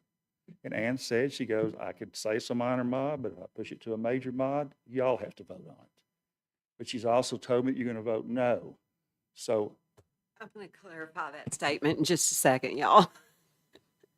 Well, I want to say, regardless of what the outcome is, this is a really awesome investment for the city of Conway. And that does not change no matter how we resolve it. This is going to get resolved. You know, I don't know if it will be within the time frame that you're hoping for, but I appreciate the input that you gave to us, and we'll do our best in this situation. And I would also echo that I don't think where we get is a reflection of the type of developer that we think you are, or the type of development. I mean, I know you've talked about your investment in Conway, which I think is appreciated, and that these are nice complexes. I don't think anyone's making the argument that you did not do a great job creating a good facade. I think what is more at hand here is we're responsible for upholding the planning code and figuring out whether or not that was adhered to, not necessarily like giving special special requests to, whether somebody's good or bad developer. That's not what's at judgment tonight. So I don't want that to, I understand that. But yeah, I think a vote is appropriate. If y'all feel that y'all don't have the ability to do anything to move the process forward, because we can't afford this project just to sit there like that. Good. Thank you, Bruce. I really appreciate those comments as well. To echo those. And did you confer with the city attorney on his opinion on the reading of the code? No, he defers to me. Okay. Are there any other He questions? doesn't get involved unless there's legalities. Sure. Are there any questions for the applicant? Okay. Thank you. And we may call you back up, so. And I did have a conversation with Mr. Barkhalter and Mr. Cornegay and several, I don't know who all was on the phone, but there was quite a few. And they were pushing me to give them my ideas. And what I said to them is, if the Planning Commission looks just at the code and just at what is in the purview of the code, probably they would vote to uphold my denial. When it gets to city council, they will look at all the economics, they'll look at all the things. That's their task, is to look at all of that stuff. And I can't imagine, like you said, Brooks, it's going to get resolved one way or another. I can't imagine that the city council would look at him and say, I'm sorry, you're going to have to take all that down. That's my interpretation. I didn't say it was going to fail here. That was not my intent, if that's the way they took it. Yeah, so kind of where I'm sitting before we officially go into commission, we're still not in commission yet, just making that clear. Ultimately, I don't like that the process wasn't followed. There is a process for this, and there is a process to submit an amendment before you pull all these permits, or after you've pulled the permits, submit an amendment to the change that should have been done. But I do go back to, if they would have got to the point that the brick was not available and it's still deemed a major modification, we would have still had a public hearing. And currently tonight in this public hearing, same forum, there are no other public input versus the developer. So we would have been in this scenario anyways, and say we deny it, city council denies it. This is the process by which they have to go back through, and they have to come up with an idea. Personally, painting the brick the orangey color looks worse for the neighborhood than what we have. Again, we have a process that should be followed, and construction professionals, architecture professionals should know that process and should lean into it. And so we're not negating that the process wasn't followed, but I think we are in the forum that we would ultimately be in. And so I think the option presented before us does tie in some of the elements of the earlier development. Obviously it'd have been nice if the process was followed and it would match perfectly. There is some hardy. There are some of these colors in the neighborhood. Either it's resolved tonight or the can's kicked down the road and we're here again ultimately. So.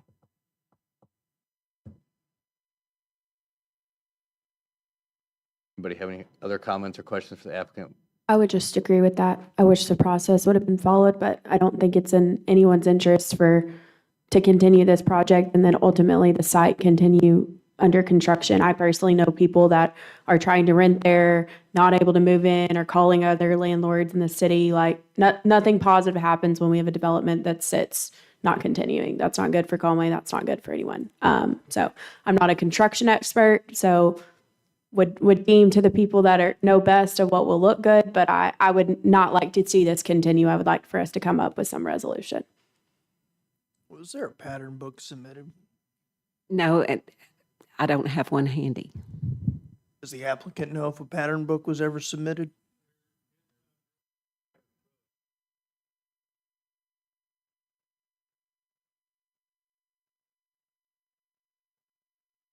Thank you. I know the city code book in some of the zonings requires a certain amount of brick, certain amount of other things. And Ann, I may be wrong, but I don't think that's the case in multifamily. We could have done, if we had come in on the PUD from day one and said it's going to be all hardy. We have, our new design standards say a percentage of masonry and we do it by percentages now. Okay, We is that don't new say, before we submitted well, originally? this is, no. Well, and So at the time, what you would have been required to do is 51% masonry, correct me if I'm wrong, y'all, 51% masonry, and of that 51%, 26% would need to be brick. But as far as, I'm not sure I'm clear about pattern book. We didn't have to submit A colors. folio with the old school with the pages, and you would see the percentages, kind of like what we're talking about, just a visual representation. I think it's all a visual thing, but you don't have to present colors. You present material, but not colors. So, and one of the questions I meant to ask Ann when we talked last week was if we had come in with a major modification, followed the way we should have done it, but it was the black brick and the gray siding, would that have been approved? I think that's a fair question. I can't really answer that right now. If you had come in there, I'm sorry, I was talking to Ethan too. If you had come in with that and asked for a minor modification, is that what you're asking me? If it was major, it'd be in front of them anyway. Right, this is the ultimate forum you end up in.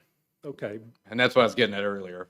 Yeah. Even if Yeah. it's denied all the way down the Understood. road, we're back in this forum. Yeah, so that's what I was going to reiterate, like Ethan was saying, that we'd be back in this forum. So if we had suggested the brick with the siding, those colors, that would have been an option that we would have given you guys to vote on as a major modification. Okay. And then possibly some of these others that they presented tonight. So, consider the black brick with the siding as an option that we would have presented originally.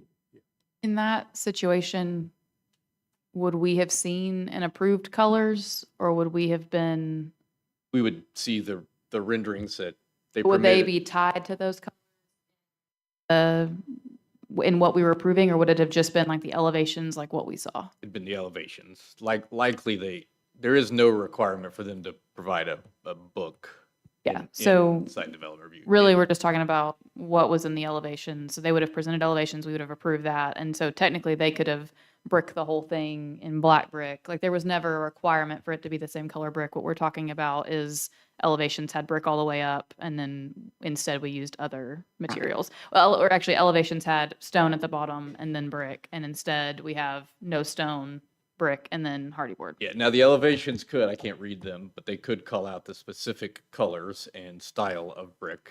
I don't think they do. I And they didn't would see have- anything where they did on our. They don't. If they did, it would be a number. It wouldn't be a color, probably. Yeah, I just called out the faux stone, granite water table, brick veneer, all the way up. Any other questions while they're up here for them? I think so. Thank you.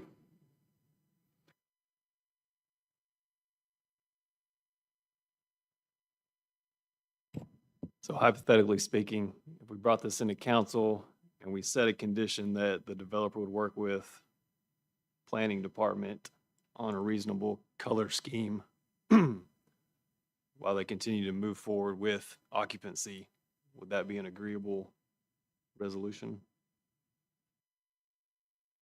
I think my challenge there is we were never going to get to dictate color scheme based on what was approved. We never approved color scheme from the beginning. So now to get into color scheme feels like scope creep from the original. I mean, now it feels like we're kind of like beating them over the head, in my opinion. Well, Like, we're not in commission. We're looking for just something at this point in time. We would, I feel like you can dictate colors because had they come in with just all brick and there wouldn't, I mean, it didn't have to match. There was nothing that said that it had to match phase one. And had they come in with all brick, then we wouldn't even be here at this point. They could have used any brick because Yeah. we didn't dictate that. So since they didn't, and that's what they asked for, I think we have a little bit of leeway on the color scheme. I think, in our role here, I think, and I appreciate everything you've given us tonight. I think we are, the tiebreakers in terms of process, right? We listen to Ann's interpretation of the code and what's a major and what's a minor. And I think we have that. But I think we have to make a call that doesn't set necessarily a negative precedent, but ultimately gives the city a product that they can be proud of. And I think that's our challenge tonight, is so that we kind of toe that line where it's right in the middle between precedent and what do we end up with. And I, for one, do like some of the decisions in terms of not trying to compete. I think that resonates with me. Even though I know we're trying to have that barrier of development, it's hard not to ignore what's on the other side of the development. So looking at the city as a whole, I'll just leave it at that for now. I think I will, oh, I'm I sorry. was just going to say a quick resolution is really important. But I think how we resolve this is also very important because, I mean, it is a code and, we're being asked to just overlook that code if we, just move forward with an approval. And so, with the understanding that the city council might be the quickest route for them, I wouldn't be opposed to us, upholding Ann's decision. And it's just my input into the situation. But anyway, I'm interested in what everyone else thinks at this point in time.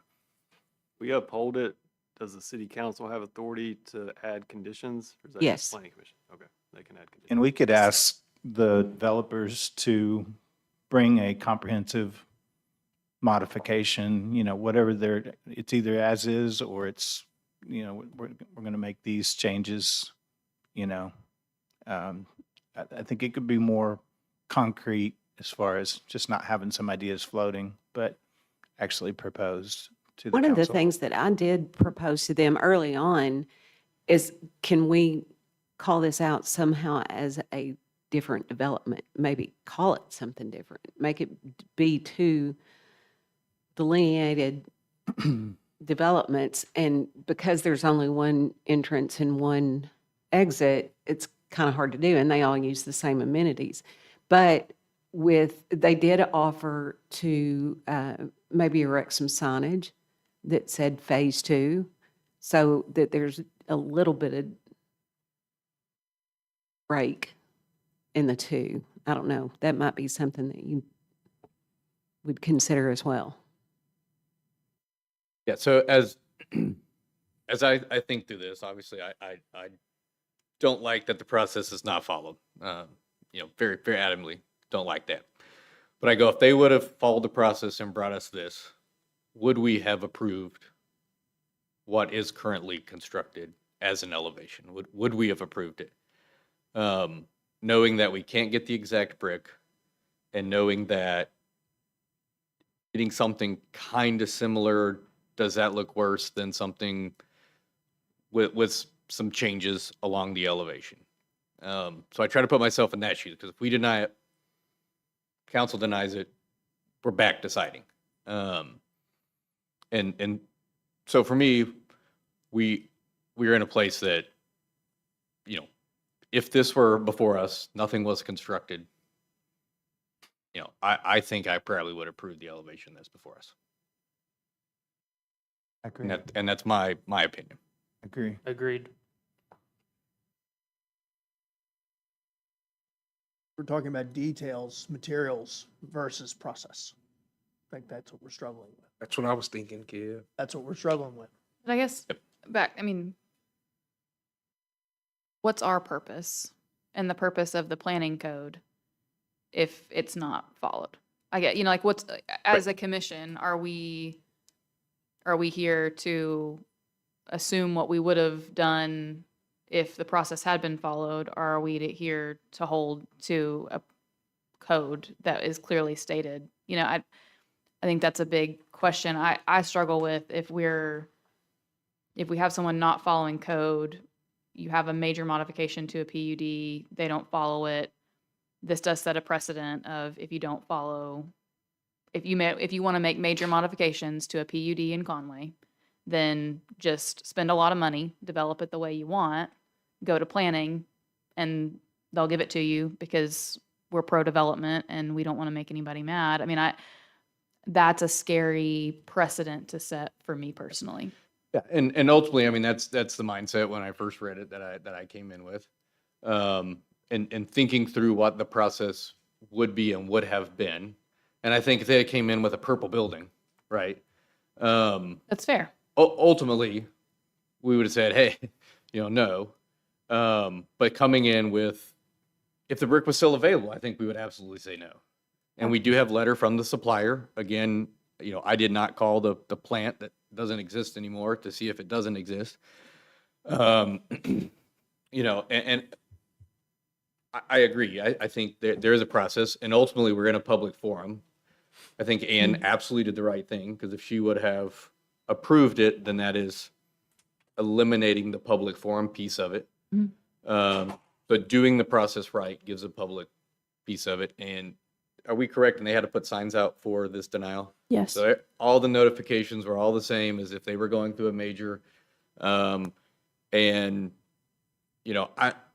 personally, I'm not a fan of penalizing someone just for the fun of penalizing people. Oh, I agree with that. And, so again, I go back to, they came in with, I think, a reasonable option if they would have done the process correctly.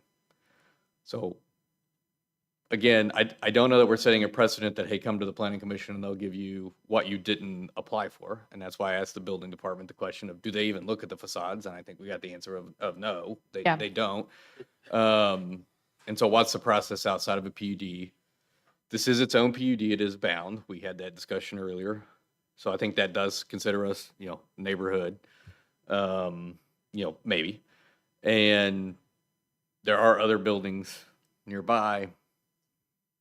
All those factors to think about. But I did come in thinking the same way you. Yeah, I don't know what you do with that. Like I don't know what you do with it. I mean, I came in thinking that way, and I don't know what we do with that. That's what I struggle with, is just at what point are we not doing our jobs?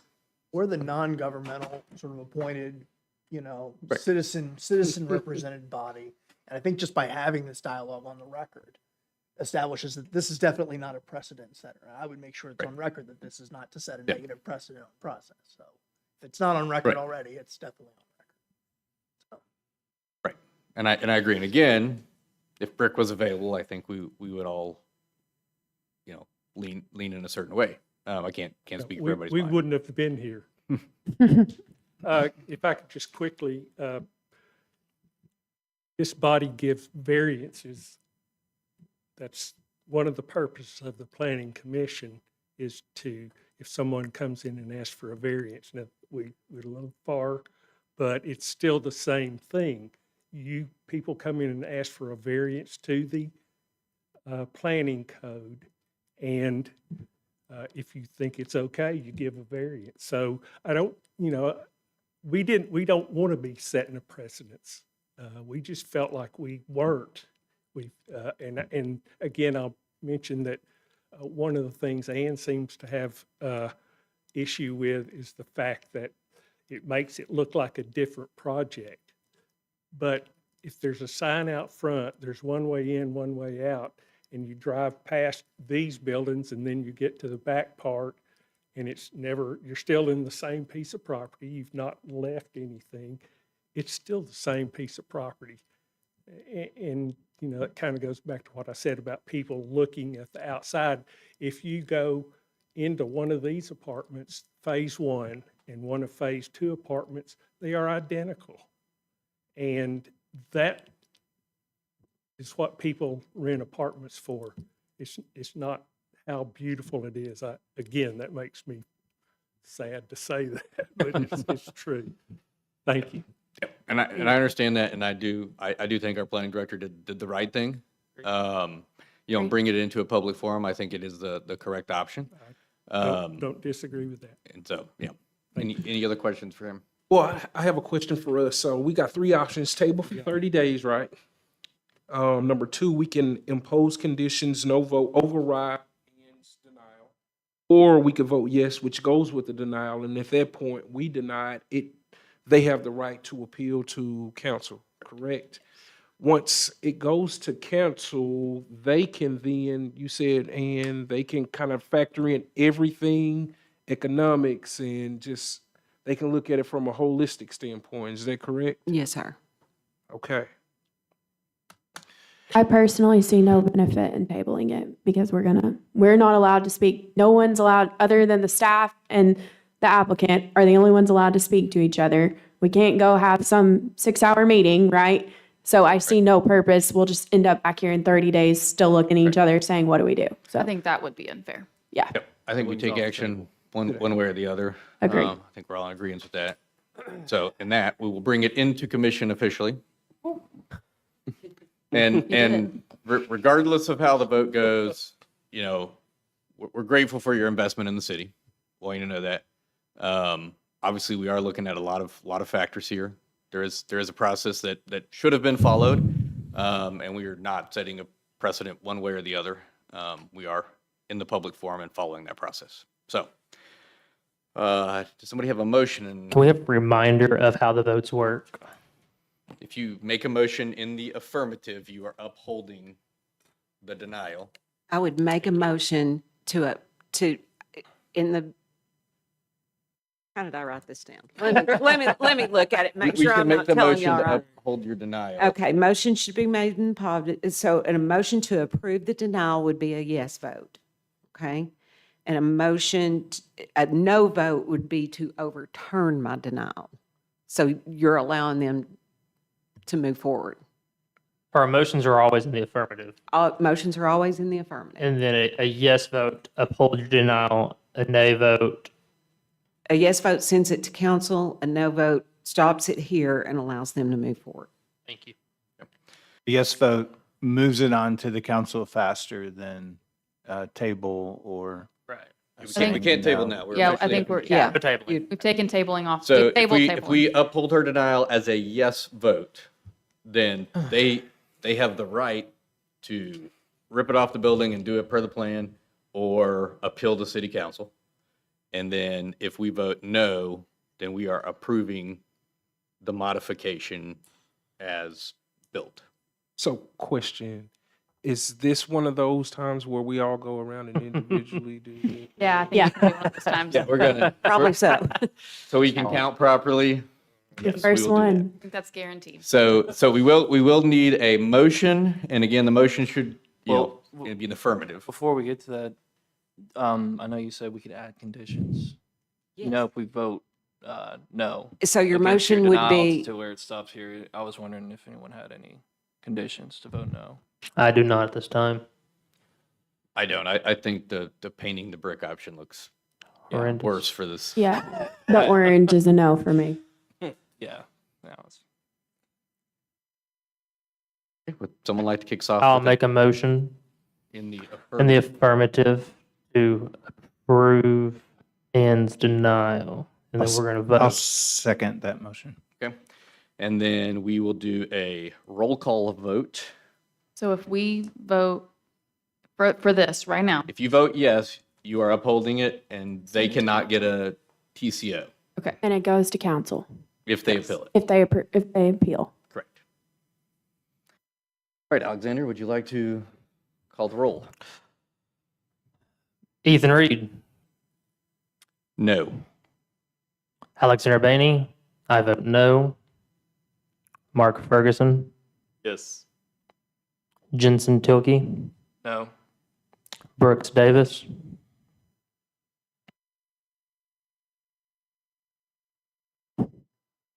No.